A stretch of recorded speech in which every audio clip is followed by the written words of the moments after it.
Kasus kekerasan terhadap anak kembali terjadi di salah satu tempat penitipan anak atau daycare di kawasan Depok, Jawa Barat. Seorang balita berusia 1 tahun kulit tubuhnya melepuh karena disiram air panas oleh salah seorang pengasuh di daycare tersebut.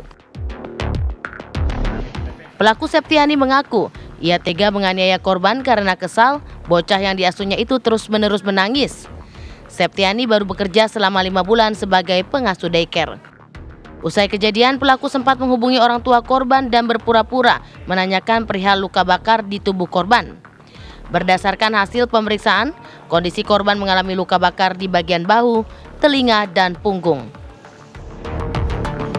Belakangan diketahui, daycare yang sudah berdiri selama 1 tahun tersebut ternyata tidak mengantongi izin operasional dari Dinas Pendidikan Kota Depok. Polisi pun langsung berkoordinasi dengan dinas terkait untuk menindak daycare ilegal tersebut. Atas perbuatannya, pelaku dijerat dengan pasal 80 ayat 2 Undang-Undang Nomor 35 Tahun 2014 tentang Perlindungan Anak dan atau pasal 351 ayat 2 KUHP dengan hukuman pidana maksimal 5 tahun penjara. Tim TV One mengabarkan.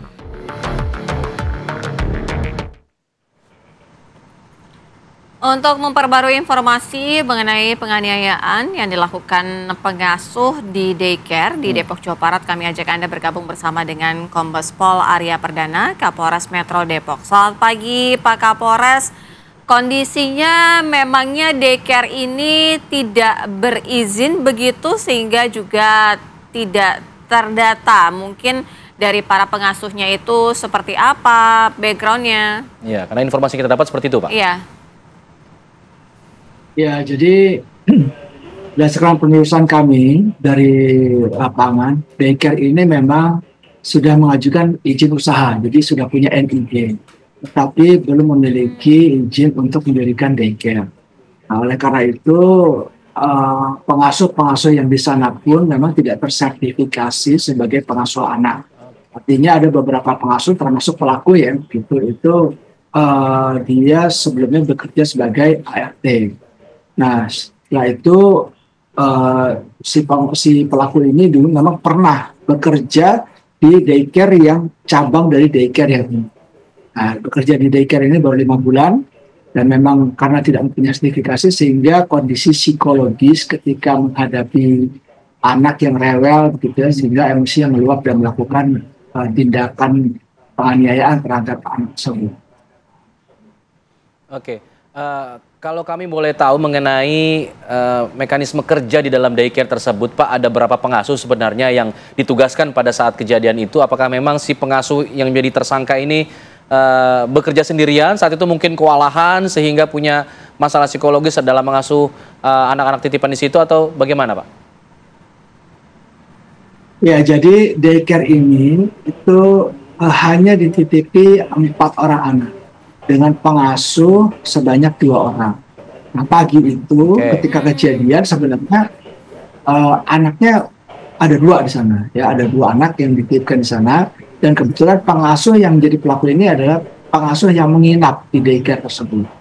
Nah, kalau pengasuh yang satunya belum datang, jadi kondisinya ada 1 pengasuh dan 2 anak kecil yang dititipkan di sana.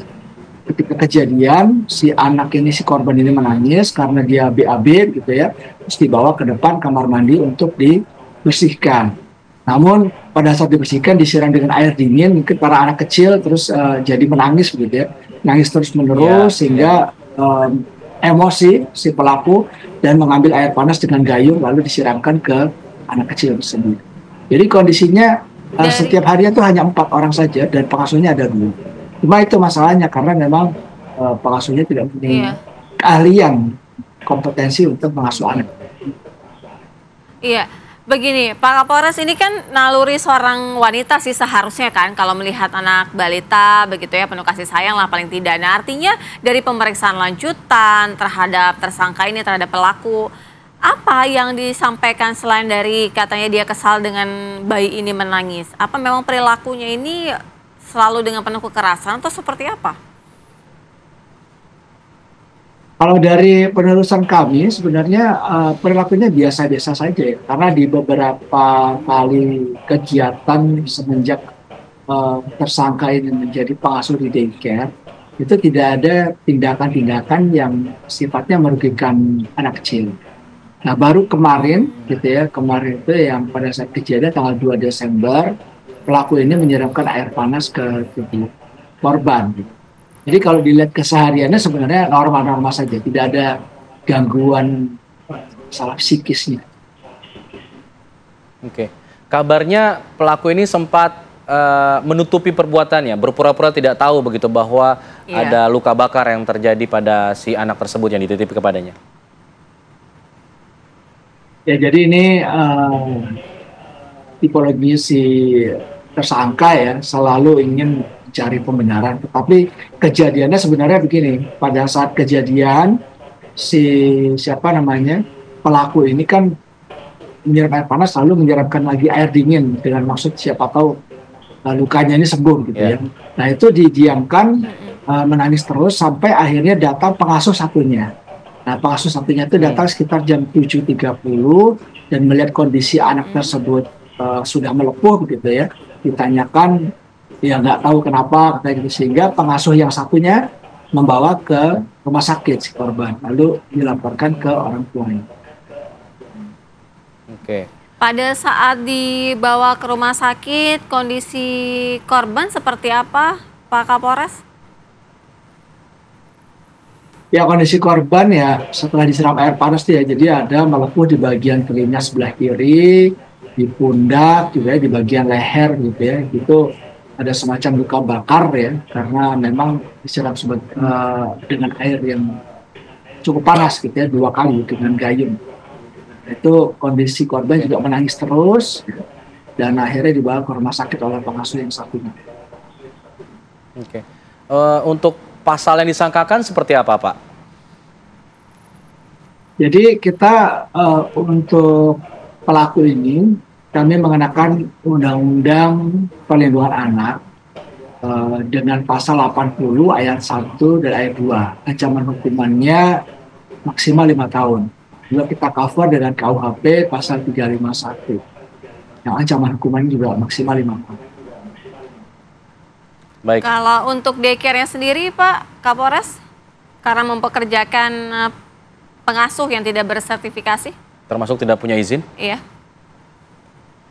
Jadi daycare ini kan di Depok ini kan sudah ada kejadian sebelumnya ya.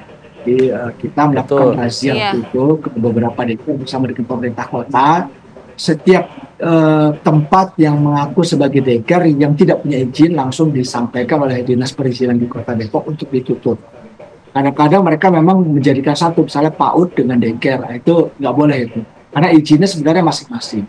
Nah, untuk daycare yang ini kita tutup dengan polis lain karena memang masih dalam kondisi penyidikan begitu ya. Kita tidak ingin ada kejadian yang berulang, tidak ada barang bukti yang hilang gitu.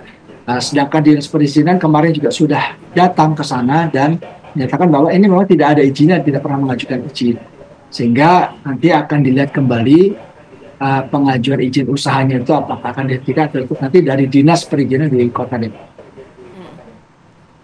Baik, terima kasih Kapolres Metro Depok, Kombes Pol Arya Perdana sudah memberikan kronologinya dan juga informasinya kepada kami di program Apa Kabar Indonesia Pagi. Selamat menjalankan aktivitas kembali, Pak Kapolres. Kita masih membahas mengenai kasus ini pemirsa, usai jeda bersama rekan kami ada Aurelia Zafira yang akan berbincang dengan seorang psikolog untuk membahas mengenai kasus kekerasan di daycare yang terus saja berulang. Apa yang menjadi penyebabnya? Nanti kita akan bahas di sini di Apa Kabar Indonesia Pagi. Kita berusaha sih sebenarnya untuk psikolog ya, tapi yang hadir nanti Ketua RT dan juga dari PAUD ya. Baik, nanti kita akan kembali dengan informasi tersebut tetap di sini di Apa Kabar Indonesia Pagi. Langsung saja pemirsa kami ajak Anda untuk memantau bagaimana dengan informasi terbaru di lokasi kejadian di daycare yang tidak berizin dan juga mempekerjakan pengasuh yang tidak bersertifikat. Kita ajak Anda bergabung bersama dengan Aurelia Zafira yang akan menginformasikan kepada Anda. Silakan Aurel.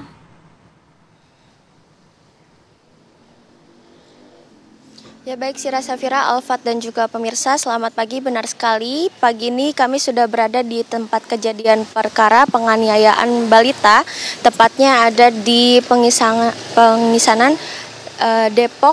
Pengasinan maksud kami Depok, Jawa Barat. Yang mana jika kita lihat kondisi di sini pemirsa bisa dilihat memang berada di perumahan di perumahan dan untuk kondisi pagi ini masih terlihat ramai namun sedikit sepi ya pemirsa, dan juga normal berjalan seperti biasanya. Dan juga tentunya publik juga masih mengingat ya mengenai pemilik daycare Wensen School, Mita Irianti, yang juga kini berstatus sebagai terdakwa yang merupakan terdakwa penganiayaan kepada 2 balita berumur 2 tahun dan juga 9 bulan. Dan kini juga penganiayaan di daycare atau tempat penitipan anak kembali terjadi di Depok, Jawa Barat. Dan pelaku saat ini bernama Septiana yang menganiaya bayi berinisial KCB berusia 1 tahun 3 bulan. Dan penganiayaan tersebut juga dilakukan sang pengasuh di daycare di tempat kami mengabarkan saat ini, yaitu di Kiddie Space Pengasinan Kota Depok, Jawa Barat. Dan saat ini kami sudah bersama narasumber di sini, yaitu Pak RT Ahmad Rifai. Selamat pagi, Pak. Selamat pagi.